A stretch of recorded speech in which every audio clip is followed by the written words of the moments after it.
ಇನ್ನು ಸಾಮಾನ್ಯವಾಗಿ ಯಾವುದೇ ಒಂದು ಬಜೆಟ್ ಅನ್ನು, ಅದು ರಾಜ್ಯ ಬಜೆಟ್ ಇರ್ಬೋದು, ಕೇಂದ್ರ ಬಜೆಟ್ ಇರ್ಬೋದು, ಅದನ್ನು ರೂಪಿಸುವಾಗ ಟಾಪ್ ಅಜೆಂಡಾ ಅಂತ ಇರುತ್ತೆ. ಅಂದರೆ ಯಾವ ದೃಷ್ಟಿಕೋನದಲ್ಲಿ ಈ ಬಾರಿಯ ಮುಂಗಡ ಪತ್ರವನ್ನು ನಾವು ಮಂಡಿಸಬೇಕು ಅಂತ ಒಂದು 10 ಟಾಪ್ ಅಜೆಂಡಾಗಳನ್ನ ಇಟ್ಕೊಂಡು ಅದನ್ನು ಪರಿಣಾಮಕಾರಿಯಾಗಿ ಅನುಷ್ಠಾನಕ್ಕೆ ತರೋದಕ್ಕೆ ಪ್ರಯತ್ನವನ್ನು ಪಡ್ತಾರೆ. ಈ ಬಾರಿಯ ಬಜೆಟ್ನಲ್ಲಿ ಕೂಡ ಇದೇ ರೀತಿಯಾದಂತಹ ಟಾಪ್ ಅಜೆಂಡಾಗಳು ಇದೆ. ಏನದು ಟಾಪ್ ಅಜೆಂಡಾ ಅಂತಕ್ಕಂಥದ್ದನ್ನು ನೋಡೋದಾದರೆ, ಲೋಕಸಮರದ ಹಿನ್ನೆಲೆಯಲ್ಲಿ ಗ್ರಾಮೀಣ ಮತದಾರರತ್ತ ಚಿತ್ತ. ದೇಶದ 1/3 ಮತದಾರರು ಇರೋದು ಗ್ರಾಮೀಣ ಭಾಗದಲ್ಲಿ. ಹಾಗಾಗಿ ಗ್ರಾಮೀಣ ಮತದಾರರನ್ನು ಸೆಳೆಯೋದಕ್ಕೆ ಗ್ರಾಮೀಣ ಕಲ್ಯಾಣಕ್ಕೆ ಒತ್ತನ್ನು ಕೊಡುವಂತಹ ನಿರೀಕ್ಷೆ ಇದೆ.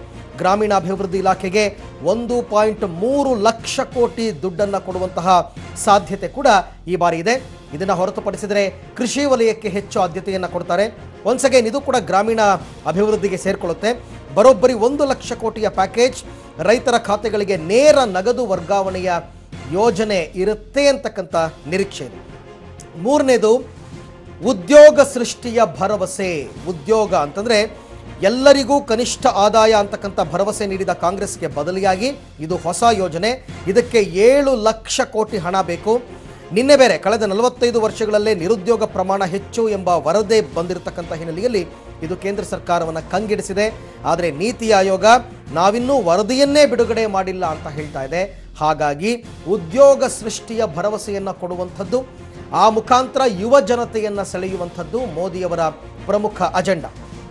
ಇನ್ನು ಮಧ್ಯಮ ಮೇಲ್ಮಧ್ಯಮ ವರ್ಗದ ಮೇಲೆ ಕಣ್ಣಿಟ್ಟಿದ್ದಾರೆ. ಅಂದರೆ ಆದಾಯ ತೆರಿಗೆ ಮಿತಿ ಏರಿಕೆಯನ್ನು ಮಾಡುವಂತಹ ಸಾಧ್ಯತೆ ಇದೆ. ಸಾಮಾನ್ಯವಾಗಿ ಮಧ್ಯಮ ಮತ್ತು ಮೇಲ್ಮಧ್ಯಮ ವರ್ಗ ಅಂತಂದರೆ ಅವರೆಲ್ಲರೂ ಕೂಡ ಸಂಬಳಕ್ಕೆ ಕೆಲಸ ಮಾಡ್ತಕ್ಕಂಥ ಜನಾಂಗ. ಸೊ ಅವರು ವಾರ್ಷಿಕವಾಗಿ ಪಡಿತಕ್ಕಂಥ ವರಮಾನ ಏನಿದೆ ಅದರ ಮೇಲೆ ತೆರಿಗೆಯನ್ನು ಹಾಕಲಾಗ್ತಾ ಇತ್ತು. ಈಗ ಈ ಆದಾಯ ತೆರಿಗೆಯ ಮಿತಿಯನ್ನು ಏರಿಕೆ ಮಾಡುವಂತಹ ಸಾಧ್ಯತೆ ಇದೆ ಅಂತಕ್ಕಂಥ ಮಾಹಿತಿ ಇದೆ. ಹಾಗೆಯೇ ಆರೋಗ್ಯ ಭಾರತಕ್ಕೆ ಒತ್ತನ್ನು ಕೊಡುವಂಥದ್ದು, ಹೊಸದಾಗಿ 5,000 ಆರೋಗ್ಯ ಕೇಂದ್ರಗಳ ಸ್ಥಾಪನೆ ಮಾಡುವಂತಹ ಸಾಧ್ಯತೆ ಇದೆ. ಏಕೆಂದರೆ ಈ ಹಿಂದೆ ಆರೋಗ್ಯ ಭಾರತಕ್ಕೆ ಪ್ರಧಾನಿ ಅವರು ಕೊಟ್ಟಂತಹ ಒತ್ತಿನಿಂದ ಅದು ತುಂಬ ಪಾಪ್ಯುಲರ್ ಆಗಿತ್ತು. ಜನರಿಕ್ ಮೆಡಿಸಿನ್ಗಳು ತುಂಬ ಜನರನ್ನು ರೀಚ್ ಆಗಿತ್ತು. ಅದನ್ನು ಮುಂದುವರಿಸುವಂತಹ ಸಾಧ್ಯತೆ ಕೂಡ ಈ ಬಾರಿ ಬಜೆಟ್ನಲ್ಲಿದೆ. ಇವೆಲ್ಲವೂ ಕೂಡ ಬಜೆಟ್ನ ಟಾಪ್ ಅಜೆಂಡಾ ಅಂತ ಹೇಳ್ಬೋದು.